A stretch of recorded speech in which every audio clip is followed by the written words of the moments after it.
This lesson is going to show you the chord patterns or shapes on what I'm calling the traditional numbered chords.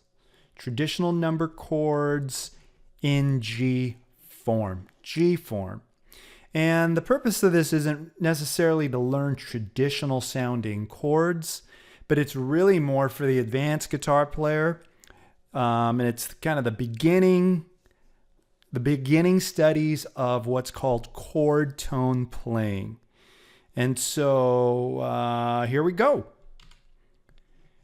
I want you once again to memorize these chord shapes to these chord numbers, not necessarily the chord names. I mean, you can do both, but number is more important for the way we're going to approach this whole chord tone playing.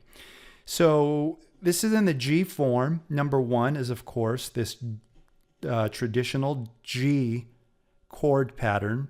Now, what's really important about this is not just to visualize the 3 red dots where your finger will fret the strings, but also these 3 open strings that would have one of these red things, dots there, but it doesn't because they're open strings and they're just ringing from this nut.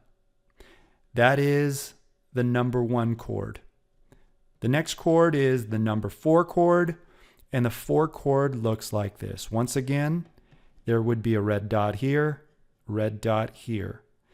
X means you don't play this low E string.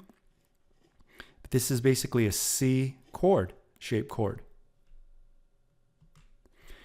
Number 5 chord looks like this. Once again, there would be 2 red dots here. And it is a typical D chord. However, don't memorize them for their names because these chords can change names if you're playing them in different keys using the same shapes, which I'll go into more in videos to come on chord tones. Next chord is the 6th chord. 6th chord looks like this. 6 is a minor chord by theory, so this is your typical E minor shape chord. Don't forget there are 4 open strings in this shape. That's hard to see because there's no dots on them. Next chord is the 2 chord. 2 is a minor chord as well. And this shape here, this is your typical A minor. That's what this looks like. Shape. Once again, there's 3 open strings that you need to visualize all of this together. Okay.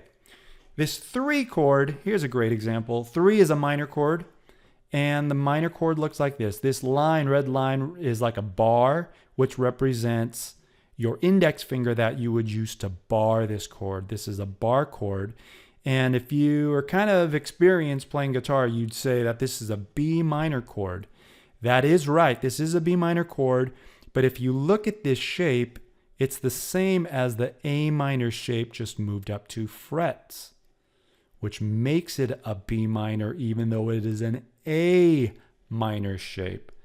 So I hope you can see why the shapes don't necessarily represent the chord names here.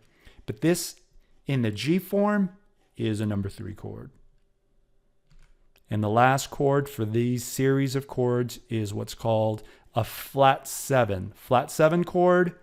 Flat 7 chord, once again, it's barred. This is an F major chord. Here's another example.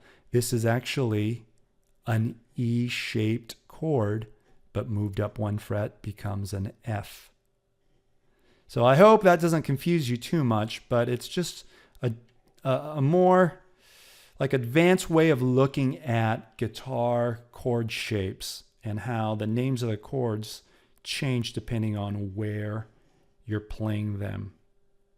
So those are the 7 chords you need to know to begin your study on chord tones. You could also use these chords just using the number system to play your traditional sounding songs that sound better using these than, the modern shapes.